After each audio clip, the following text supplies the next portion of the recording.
Cindy James fue una enfermera canadiense especializada en el trabajo con niños con problemas emocionales. Era inteligente, profesional, respetada por sus colegas y dedicada a su trabajo. Vivía sola en un suburbio tranquilo de Richmond, Columbia Británica. Pero su vida cambió radicalmente después de divorciarse de su esposo, el psiquiatra Dr. Roy Makepeace, en 1982. Fue entonces cuando comenzó a decir que estaba siendo acosada por alguien que quería hacerle daño. Todo empezó con llamadas telefónicas extrañas. Al principio eran solo silencios o una respiración pesada al otro lado de la línea. Luego llegaron amenazas más claras, voces distorsionadas que decían que la iban a matar, que estaban vigilándola, que sabían dónde vivía. Cindy lo reportó de inmediato a la policía, pero sin grabaciones ni testigos no podían hacer nada. A ojos de la ley, no había un crimen. Pero eso fue solo el comienzo. Con el paso de los meses, los incidentes se intensificaron. Mensajes escritos con sangre aparecieron en la puerta de su casa. Su almohada fue encontrada destrozada. Objetos de su hogar eran movidos del lugar o destruidos. En una ocasión, su perro fue hallado muerto en el jardín, ahorcado con su propia correa y con una nota que decía: «Estás próxima». Cindy comenzó a temer por su vida. Cambió su número de teléfono varias veces. Se mudó en más de una ocasión. Incluso cambió legalmente su nombre. Pero nada detenía al acosador. A cada nuevo intento por protegerse, le seguía un nuevo ataque. Las autoridades estaban desconcertadas. La policía patrullaba su vecindario, pero nunca sorprendió a nadie merodeando. La vigilancia encubierta no arrojó resultados, y aunque Cindy juraba que no se trataba de una alucinación, la falta de pruebas comenzaba a generar dudas. Algunos agentes empezaron a pensar que estaba inventando todo, que era una mujer emocionalmente inestable, inventando una historia para llamar la atención o manipular a quienes la rodeaban. Pero otros no estaban tan seguros. Había demasiadas situaciones difíciles de explicar. En varias ocasiones, Cindy fue encontrada físicamente atada, drogada o golpeada, en circunstancias altamente sospechosas. Una vez fue hallada en su garaje, con una media negra apretada alrededor del cuello, las manos atadas y un cuchillo atravesando su mano. En otra ocasión, fue descubierta dentro de su coche, desmayada, con una nota clavada en su palma con una aguja. Decía simplemente: «Tú dijiste que hablarías, ahora pagarás». Cada vez que ocurría algo así, la policía intentaba investigar, pero nunca se hallaban testigos. No había huellas, no había ADN. Las ataduras parecían demasiado elaboradas para ser hechas por ella misma, pero no imposibles. Esa ambigüedad alimentó el debate durante años. ¿Estaba fingiendo todo? ¿O estaba siendo víctima de un acosador tan cuidadoso que sabía cómo no dejar rastros? En una de las ocasiones más impactantes, Cindy fue encontrada semiconsciente en una zanja, con cortes por todo el cuerpo, golpes y una sobredosis de morfina. Dijo que había sido secuestrada por un hombre y una mujer, drogada, llevada a algún lugar y luego abandonada. Pero los médicos no encontraron signos de abuso sexual ni marcas de forcejeo. Una vez más, las evidencias físicas no terminaban de confirmar su relato. A pesar de ello, sus heridas eran reales, su sufrimiento, visible, y el miedo que la rodeaba era innegable. La policía recomendó una evaluación psiquiátrica. Cindy fue internada brevemente en una institución de salud mental. Allí, algunos profesionales concluyeron que sufría de un trastorno de personalidad múltiple.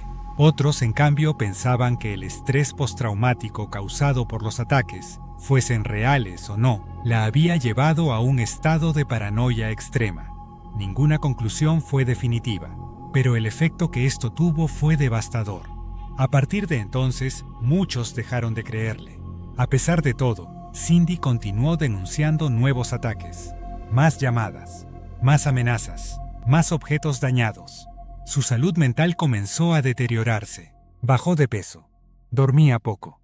Llevaba consigo un diario donde anotaba cada incidente con precisión. Tenía miedo de hablar. Decía que si contaba demasiado, la matarían. Contrató un investigador privado, un ex policía llamado Ozzy Caban. Caban afirmó haber presenciado varios episodios extraños, aunque nunca logró capturar al supuesto agresor. En una ocasión, mientras hablaba con Cindy por teléfono, escuchó un fuerte golpe y luego silencio. Corrió a su casa y la encontró tendida en el suelo, con un cordón apretado alrededor del cuello y un cuchillo en el suelo. Estaba viva, pero inconsciente. Caban no creía que todo fuese fingido. Estaba convencido de que alguien la acechaba. Durante un periodo de tiempo, la policía instaló vigilancia oculta en su casa. Mientras las cámaras estaban activas, no ocurrió nada, pero apenas retiraron el equipo, los incidentes regresaron. Esto alimentó la teoría de que Cindy orquestaba todo, esperando a no estar vigilada para actuar. Pero también podría indicar que el acosador era alguien que sabía cuándo estaba siendo observada. Tal vez alguien que trabajaba en las fuerzas del orden. Esa posibilidad fue brevemente considerada, pero nunca se investigó a fondo.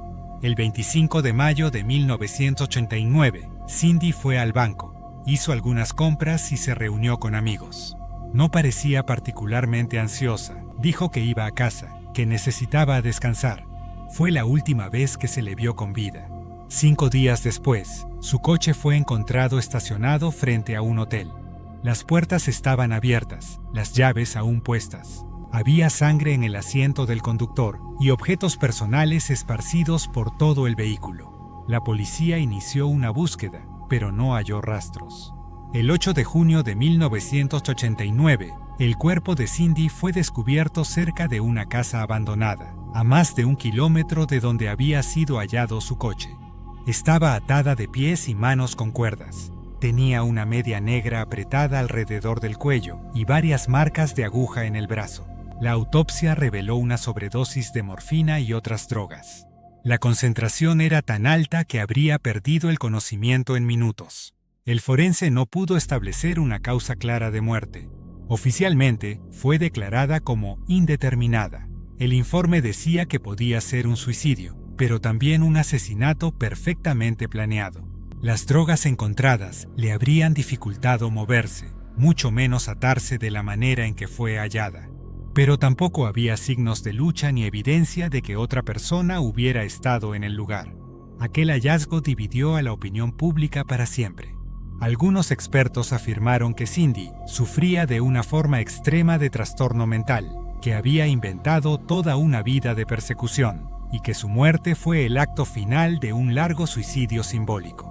Otros, sin embargo, sostenían que fue asesinada por alguien meticuloso, que supo cómo manipular la escena, las drogas y las circunstancias para que todo pareciera una ilusión.